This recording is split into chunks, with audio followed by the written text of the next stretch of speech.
Welcome to the eSales Podcast, your ultimate guide to mastering the art of online selling. Whether you're an entrepreneur, business owner, digital marketer, or sales professional, this podcast is the passport to dominating the digital marketplace. My name's V, your eSales navigator. Join me as we dive into the latest strategies, tools, tactics to help you automate and conquer the world of online sales. Get ready to boost your online sales game and unlock your full potential. Let's dive in.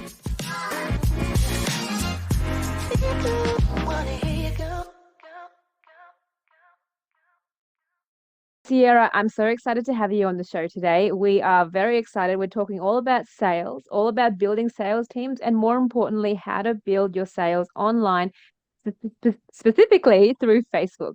So, Cierra, I'm so excited to have you on board. Welcome to the show. You've got so much experience that I'd love for you to share to the audience today. Welcome.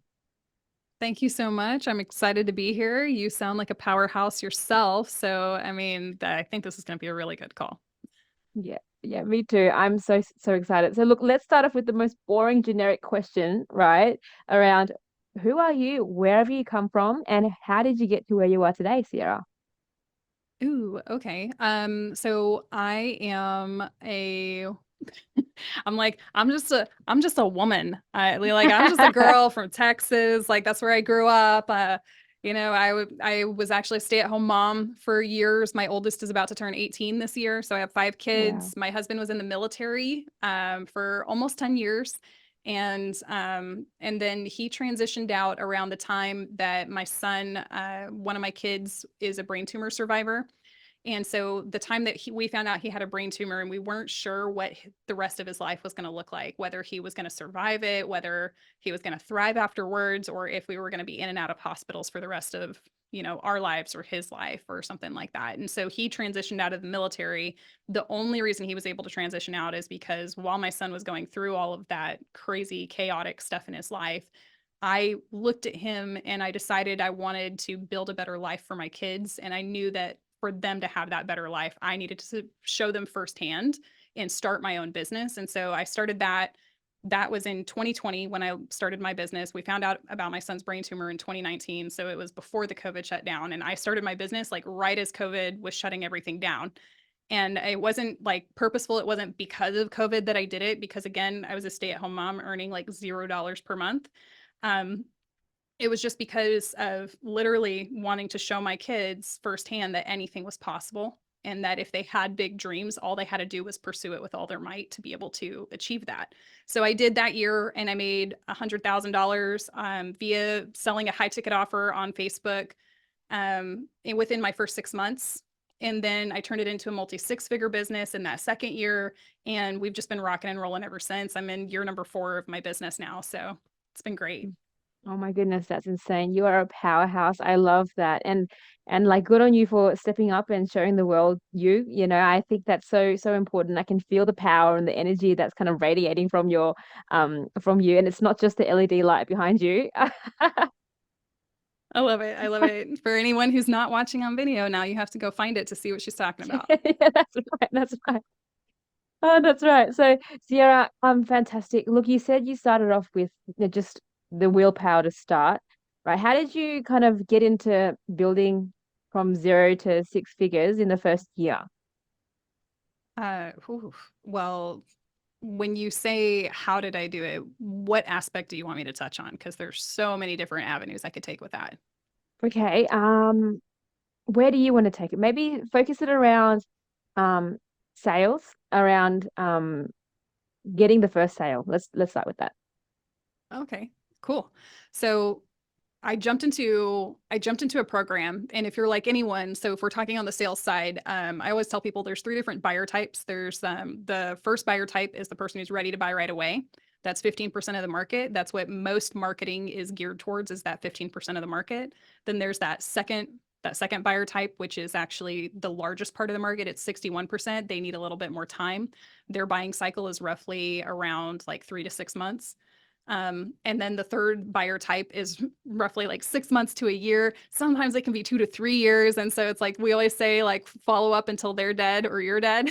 But that being said, I like I was learning models specifically geared at the 15% of the market because that is what everybody taught. That's still what everybody teaches, is how to get those sales from the people who are ready to buy right away. Because then it's just a numbers game, right?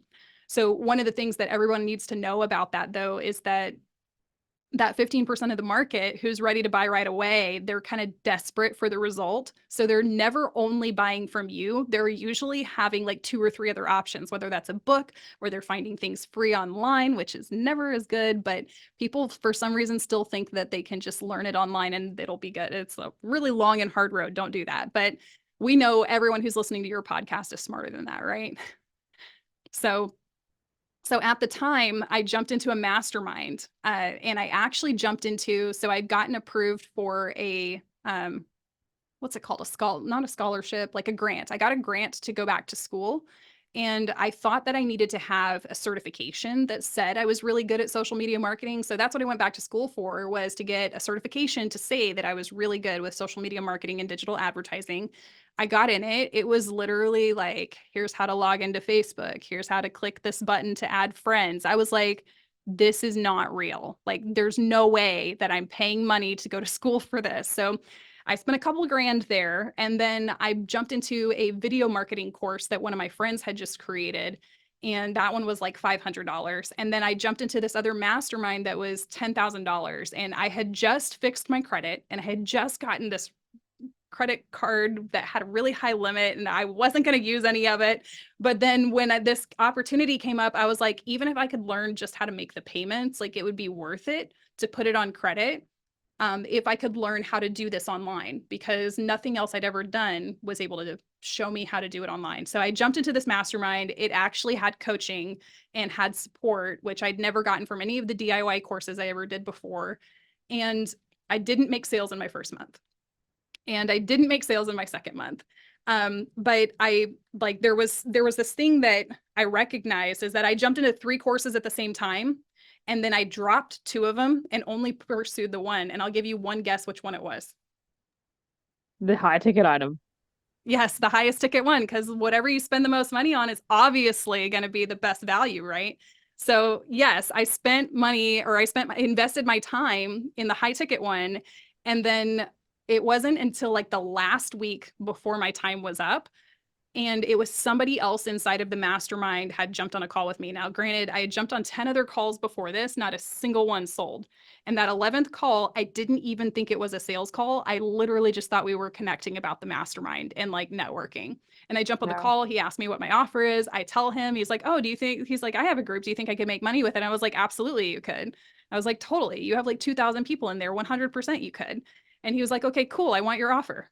And I was like, oh, crap. So my very first sale was not because I was a great salesperson, other than confidence. Like, I had complete confidence that he could make money from it. That was the only thing. That was the only lesson we can really learn from that, other than just like never shut down the door that people actually want to buy from you. Like, never assume that people don't want to buy from you. Like, I think people just assume that on the sales call. So then they just start downplaying things. But so I sold that first one and I was like stupid excited. It was a $3,800 offer, which for me was a lot at the time. And I got it on a 2-pay. So I collected $1,900. That was the most money I'd ever collected outside of like a job or something like that. And I was like, babe, look at what I did. And I was like super stoked. And then the next month he made so much money in his first 2 weeks that he went ahead and paid the second payment early, which was amazing for me. So that second month, I got my second client. I upped my price because he made so much money so fast. So then my price the next month was $5,800. And so that month I collected $7,700. And then the next month I collected $12,000. And then the next month was $20,000. And like I said earlier, that like my first 6 months was $100,000. And by the time I was at 6 months, my closing percentage for my own offer was around like 70%. So I had a 70% closing rate. Oh my gosh, 70%. You're joking. You usually hear around 10. That's a good number, apparently. Yeah. Yeah. Well, no. So across the board, if you have a really good sales team, they can close around 20% is what I've found. And then, but you'll have rock star salespeople who regularly close between 30 to 50%. So, I mean, anything's possible if you continue to hone in your skills. But I mean, no matter what your closing percentage is, as long as you're doing enough numbers, it doesn't really matter. So it's just a numbers game. Like even if you only close at 10%, okay, cool. Get on 10 calls, you'll get at least one sale Mm-hmm. statistically. Yeah. Or Yeah. get on, if you want two sales, get on 20 calls, you'll get at least two sales. And if you can just like whittle down your time to where you have like a 20 to 30-minute call instead of 45 minute to an hour and a half, which was me Yeah. in the beginning, all of my calls like ran way over. And I was Yeah. like, I wouldn't want to buy from me either. I am exhausted right now. I'm sure they are too. Like, this is a long ass call, pardon my language. But it was like, it's not it's not as hard as people make it out to be. It's just like a matter of like, if you know for sure that if you get on 10 calls and you're going to close at least one of them, then your only job is to just book more calls Yeah. and then just Yeah. show up for the sales call. And that's it. Like, we don't have to worry about actually closing whether they say yes or not. It's like statistically every no is going to get you closer to the one yes. And who Mm. knows, you might get better on every single call, especially if you review your calls, and then your closing percentage might go up and you might get two or three yeses instead of just one. And so just get on more calls, right?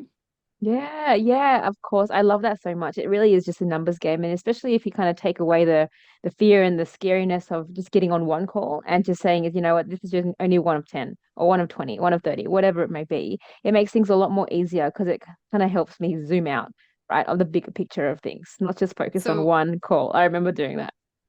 in my first year of business, one of my absolute favorite things was I got an accountability partner. And I don't know very many people who do this, but it's like the best thing ever. And I haven't had one in a really long time. So I need another one. But that being said, I got this accountability partner and I actually went through three different accountability partners in that first year. And so what we would do is every time we booked a call, we'd send an emoji and messenger to each Mm, other. So like we found out that the sales team that worked with the company that we had done the mastermind in together, we found out that they had an actual bell in their office. And every single time somebody got a sale, they would go ring the bell. So we thought that that was really fun. So what we did in Messenger is we would send like a little bell emoji to each other whenever we booked a call. And then if you hold down on an emoji, it gets like really big and it sends like a big emoji. And then we'd hold down on it and do a big emoji whenever one of us got a sale. And what that did is it just like puts you in this energy of, okay, they're booking calls. I got to book calls too.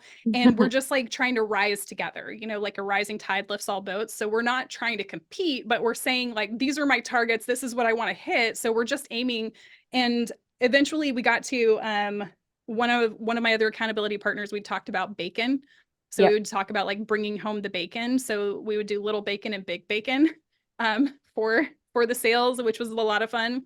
But it's just getting to the point of we were trying to book in 1 to 2 calls a day, 1 to 2 calls a day, every single day, 5 days a week, because you have to have rest time, you have to have weekends, you have to give your time or Mm, yourself time off, you have to have thinking time, you have to have something outside of work that gives you life and gives you energy because it causes you to think in a different way that helps you solve problems faster. It helps you to be able to like step away. I've actually overworked myself to the point where I couldn't even listen to music anymore, which I love. I've always been like a musical artist. mm, I was raised, my dad was always working in the studio and he was always in bands. And so I was always in that atmosphere and that environment. And I loved music, but I worked so hard in my business sometimes that it got to the point where it was just TMI or it was like too much sensory input. And I don't have any like diagnoses for anything. So it was weird that I was getting to that point and I would just have to like turn off music. I couldn't stand to listen to it. I just needed like my mind just needed stillness. And so we have to have breaks away from our work. So again, 5 days a week, if you're trying to book 1 to 2 calls a day, if your goal is to hit higher numbers than like 5 to 10 calls a week and you need to hit like 20 to 30, then you just set your goal a little bit higher. Like I'm working to get 2 to 4 calls booked a day or something like that. And it's just a freaking numbers game. And then it's mm. just literally like, how many calls did I get booked? Okay, well, now I know I have to talk to this many people to get this many calls booked. Okay, well, now I know I have to get this many opt-ins on a post to get this many conversations to get this many calls booked. And then it becomes really, really easy to get the sales, right? Yeah, yeah, absolutely. It makes it like tangible and also you can kind of forecast it and it comes more easier rather than just like spontaneous, no structure or anything like that. So Sierra, talk to us about there's a lot of golden nuggets that you said in there, but I'm keen to tap into talking about getting the numbers. So What are some of the techniques, tools that you use to get those numbers in your calendar? So my favorite, so I know a lot of people say, like, I've even seen some like ads that are like, you don't need lead magnets to make sales. And I'm like, no, you don't, but it sure is a heck of a lot easier. Like, why wouldn't you? So I do a lot of lead magnet testing. I do something that I call, 4 years ago, I coined the phrase viral questions. It's essentially just like a really simple, easy to answer question. People use them all the time, don't even realize they're using them, don't even realize it's a technique or a tactic to get more people in conversations with you. But I have like this really simple training. You can actually access it for free. I do have like a pay what it's worth. So if you wanted to pay for it, I would love you forever. But if you're like down on money or whatever, you can get it for free too. But with that, it actually gives you 80 viral question templates that you can go online into any Facebook group, use one of these immediately, and you can get like 50 to 100 comments if you're brand new to a group. And so you can go into groups that are full of your target market, drop a viral question, and instantly you're creating connections with these people. And it's like lighthearted, fun kind of connections, as opposed to like, I'm trying to sell you something. And then on your profile, if you use the viral question technique for lead magnets, which people use all the time, they can call them 2 steps or opt-in post, or I think in one group they call them like honeypot post, which I think is so convoluted because who knows what the heck that means unless you've been through one of their trainings. So that being said, like you can go post one of these viral questions CTA posts for a lead magnet and then get out those opt-ins. And so like one of the things I always have written on my board over here, it says, am I having intentional conversations with only people who have opted into my CTAs? Because a lot of times we'll get stuck in conversations with and waste time in top of funnel with people who have no intention of buying from us right now. They're not part of that 15% or 61% or 24% or whatever. They're just not in our world yet. And we'll waste a lot of time in conversations with them when we should be spending or investing conversation time with the people who are actually opted in on something. So did that Yeah. answer the question? That was long-winded. Yeah, yeah, no, I'll whittle it absolutely. So, down. Viral yeah, questions. viral Viral questions. questions. Yes, yes, and getting the right conversations, intentional conversations with that 15% who are willing to buy, not the ones who are kind of not quite ready yet at the top of your funnel. Yep, Yeah, love absolutely. it. Love it. And so one of the things that I'm absolutely passionate about, Nina, and I'm not sorry, Nina, Sierra, sorry. You, I was literally It's just okay. talking to your VA, so I do apologize. I'll cut that part out, don't you worry. One of the things that I'm really passionate about is called automating this process. Yes, we can't automate everything. We still need to have those meaningful conversations with the customer. But what ways, if you have started to automate some of this kind of qualifying of leads? Yeah. So the very first automation that I recommend for anyone who's brand new is a calendar automation for booking calls and then a form that they fill out after they book the call. So you do the calendar to the form. And that way the call still gets booked. Even if they don't fill out the form, they're going to be way more likely to show up if they actually fill out the form. But then we do the form, and the form is, we set it up like an application. So they're applying to work with you. And the form essentially starts selling them before they ever even jump on the call. So we have our content that pre-sells them, we have our form that pre-sells them, and then they jump on the call. And it's basically you just asking them questions so that they get to the obvious answer that they need to like work with you, right? So with those automations, those are the ones that I always recommend people start with. And then like for my higher level clients, the automations that we use on the front end is there's a system called Group Track, and I use the CRM. Mine's actually broken right now. It's been broken for about a month, and I'm still trying to go back and forth with the team to fix it. And I'm like, guys, please. But it works really great for my clients, and so we use it for my clients that we're managing their stuff because sometimes you'll get like 100, 200 more. I've gotten up to 600 comments on my opt-ins before. And so sometimes you'll get a lot of comments, and rather than having to individually go in and make sure that Facebook is actually showing you all of the comments, we'll utilize that system, and it will actually field all of the comments that are on it. It will only respond to the new ones. So it'll drop like a like or a heart, whatever you want it to, it'll drop like a rotation of different comments to respond in the comment thread. And it'll tag the person.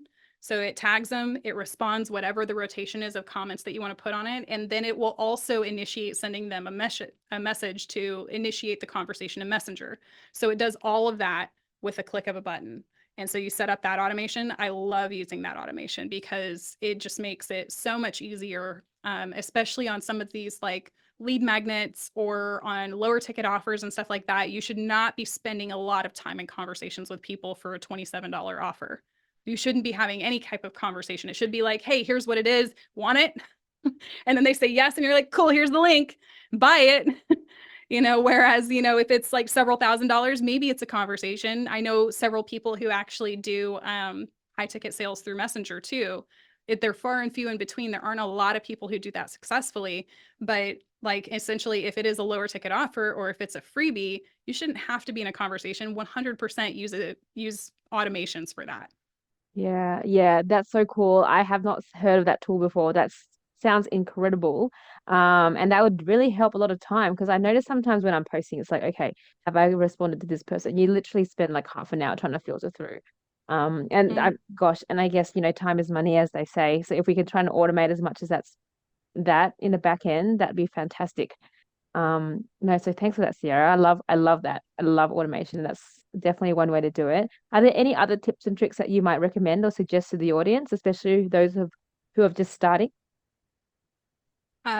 So the thing that I would say is, and I've learned this all the way up to one of the companies I'm working with now, I've had, I think at this point, 3 of the companies that I've worked with, that I've consulted with, are in the Inc. 5000. One is in the Inc. 100 now. Mm, Their company is still wow. like rapidly growing. So it's like, that's like, I'm excited to say that. But I'm working with another 8-figure company right now. They just actually launched last year and hit 8 figures within 7 months. So Wow. I wanted to contract with them so I could learn like what are they doing on the back end? Like how do we bridge that gap and grow faster? And what I found was surprisingly simple. First off, it's that a lot of times we think by doing more that means we're going to make more money. Like we've got this really weird belief in our mind that the more effort we apply, the more money we put down, the more time we give to something, that is going to somehow make us more money. But that's not true. I mean, if you go to any store like or restaurant, those people are working their asses off, pardon my language. They're working so hard, and yet how much money are they making per month? So it's not about how hard we work. It's not about how much time we put in. It's not about how much effort. And they always say work smarter, not harder. And it's kind of like one of those catchy phrases, but I don't think people really understand that what it actually means is, and a lot of people will say, well, just do more tests. And the more tests you do, that it's going to give you more data and all of that. And it's like, well, yeah, sure, cool. But if you don't know how to improve over time, if you have no method for improving over time, that doesn't actually make it better. So if somebody's just starting out, and again, in the 8-figure business, it's the exact same thing. We're looking for the MVAs, which is the minimum viable actions. So I always tell people that there's like 4 main activities that we track, or 4 main metrics that we track. And it doesn't matter what level you're at. If your business is up in the 8 and 9, 10 figures, if your business is down in the, I haven't even made $1 yet, we're tracking the same 4 metrics. And so the first one is your top of funnel metric. It's however you're bringing new people to see you. You need to have a way to track that. So the way that I track that on Facebook is either by friends or by how many members are inside of the group. Then the second metric is how many people have actually opted in. And I don't count them as a full opt-in anymore until I've actually collected an email address, some way that I can contact them outside of the platform that I do not own. Nobody owns social media.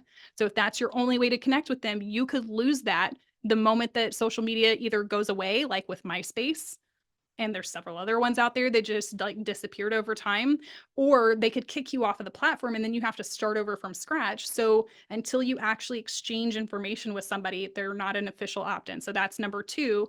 The third one is, and this is for who I work with in high ticket sales, that's going to be calls booked. So the number of calls that get booked. So they can opt in and still not book a call. That means I'm no closer to the sale. So that's the third metric that we track. And then once we have the calls booked, how many sales are actually made? And so those are the 4 basic metrics. If those are the only things you ever track, you will do very well in your business. It'll make it very easy to understand and get a pulse on your business and how well you're doing. And then, a lot of people want to dive into like, well, I need to get better at my sales calls. And it's like, okay, well, how many sales calls did you have? 0. Oh, okay. Well, we need to get better at booking the calls. How can we improve something if we don't even have calls on the calendar? You don't need to go do a bunch of role plays. It would be better if you just booked calls and like totally bombed on an actual call and actually felt the pressure and the pain of that, because Yeah. then it like pushes you to get better. And you also can go back and listen to the recording, record your calls, listen Yeah. to the recording and see what you did wrong. Yeah. Okay, I digress. MVAs, minimum viable actions. In the beginning, you do not need to be in conversations with people who are not ready to buy. In the beginning, you do not need to go tell your life story to a bunch of people. People think that they need to do long form content to get sales initially. You don't. I have clients who get sales just off of viral questions and they don't do any long form content at all. They don't do any videos. They don't do any of that. Mm. They just use viral questions, get their initial sales in the beginning. And then we can add in content later, but it's like you don't need to do that in the beginning. In the beginning, you need to keep it as simple as possible. You just need to get into more conversations with people who have the problem that you can solve. That's it. That's your only job. And your job, it's like a lot of people want to focus on the sales result or the sales target that they're aiming for. Like, I want to make a $10,000 month or a $100,000 month or $1 million month. And they'll focus on the result. And this quote was given to me by one of my friends that I work in the other Mm. company with. Says that amateurs focus on results, professionals focus on behaviors. So if you will focus on the behavior that gets the result, think of like Michael Jordan, The Last Dance, that's on Netflix. Yeah. If you will think of the behavior that gets you the result and fall in love with the behavior that produces the result, fall in love with the process of asking people great questions that gets them to open up to you, Mm. build trust, fall in love with that process. Yeah. When you fall in love with that process, it makes the rest of it easier. That is so true. It just reminds me of the book from James Clear, Atomic Habits. You know, the tiny little things that you do on a day-to-day basis will give you the result. Because if for me, I know that I was in the same position. Like I was just looking result. I need the sale. I need this, and it just burnt me out. And I know you touched on that a little bit earlier about burning out and being exhausted and not working harder, but working smarter. But there's another way of saying it, right? So I think there's a big theme to it about falling in love with the process and focusing on the behaviors. And as you say so clearly, it's just have you spoken to the person that has your problem and get as many of those calls in the calendar as possible. And you're right, it is simple. But what are some of the things that you've noticed people do to make it so hard? Uh, You're I think smiling. I touched on a couple of them. I think I touched on a couple of them. Yeah. Sometimes people get in the weeds of like trying to like with viral questions, which is one of the easiest things you'll ever do. Like if you're in any of my programs, I give all the content that somebody needs for an entire quarter. So people will get so stuck in the weeds of like tweaking and editing the content to get higher engagement. I was like, no, no, no. It's already built for high engagement. If you're not getting high engagement, we need to go back to did we put it in a place where people could see it? Or like once people are commenting on it, they'll want to dive into the weeds of like, how do I get into really good conversations with these people on viral questions? And I'm like, you don't. You just add them as a friend and move on with life. Like that's just top of funnel. We don't like I have this process. I don't remember what the title of the training is, but I have this process where it shows people how to get all of their organic marketing activities down into less than 30 minutes a day. You should not be spending more than 30 minutes a day on your marketing. If you're actually doing the outreach yourself, if you're doing the connecting yourself, you should not be spending more than 30 minutes a day. Your time should be in the conversations with people who are ready to buy and in the time with your clients. Yeah. That's it. You shouldn't have to be spending more than 30 minutes a day on your marketing. And so a lot of people will waste a lot of time in their marketing. They'll want to play around in Chat GPT and they want to create out all these really cool prompts and they'll go pay thousands of dollars to learn all these cool prompts, and then they post their content and it's garbage and nobody engages with it. Like, you Yeah. wasted your time, you wasted your energy, you wasted your money, and for what? It's like Joe Blow is going to go post a meme and get more engagement than you. Why? Because it took him 2 seconds to laugh at something and reshare it. Yeah. You shouldn't have to spend that much, like, you shouldn't have to burn yourself out trying to create better copy. It's like, is a cop, like, if you want to become a copywriter, great, but you don't have to be a copywriter to put out great copy. You Yeah. can literally just take frameworks from other people that worked really well, that have proven to work, and systems that have proven to work, put those into place, and just get into the conversations. The conversations with real humans is what matters. Yeah, that is so true. That is, and I think that's the key theme, conversations, making sure you're targeted. Don't waste too much time on the things that are a bit fluffy. Things that are already done for you, like for example, your program templates. And just get on the call, just get on the phones. Yeah, I think another one of the traits that I had at the beginning, so like final touch on this, is that Yeah. I wasn't I was all in. I had invested $10,000, and one of the things that my husband told me at the time, love him, love you if you ever hear this, but one of the things he told me at the time was, am I going to have to pay for this? And that, like, I'd like hairs raised on my back, tension inside of my whole body, and I was like, no, if I can just make enough to cover the payments, like, this would be amazing, because I'd figure out how to make at least a little bit of extra money to add to our family's budget. And and I started making more than him within 3 months, and it was amazing. And that the rest is history. It was awesome. But but the idea behind it is that we need to focus our attention and our energy towards making mistakes. The people who succeed the fastest are the ones who make the most mistakes, but nobody remembers the mistakes. They only remember the successes.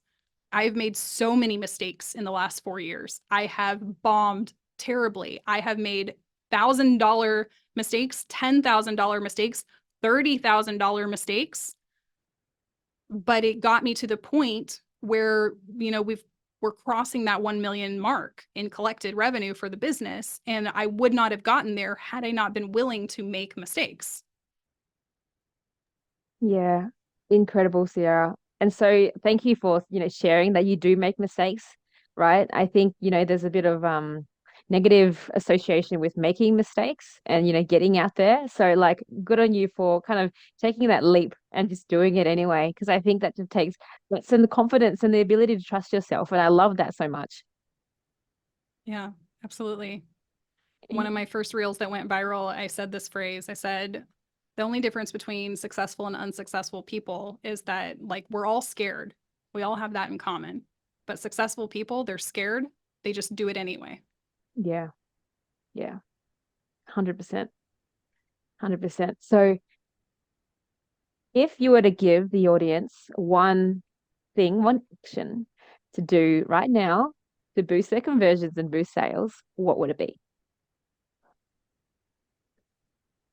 I would say go reach out to people that you've already had conversations with in the past and ask them, do you know anyone who is trying to overcome X, whatever the problem is, or somebody who's trying to get result, very, very specific pain or result? Just go reach out to people in your network that you've already had good trust built with and just ask them that question, especially if you know that they're the person who needs it. Just reach out to them and ask them that question. Do you know anyone who's having an issue with blah, blah, blah? I've actually created a new offer, or I've created whatever new thing, because people are really into novelty. I've created this new thing. And if you haven't, just go create a bonus or something that you can add on that's super simple to fulfill on or doesn't require any fulfillment.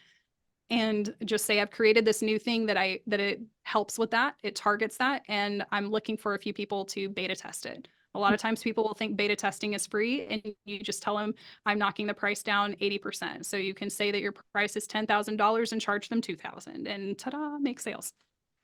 I love that so much. Thank you so much, Sierra. So we've got so many little golden nuggets in the show today. I just want to kind of go back to you in terms of if people want to talk to you, connect with you, how do they find you?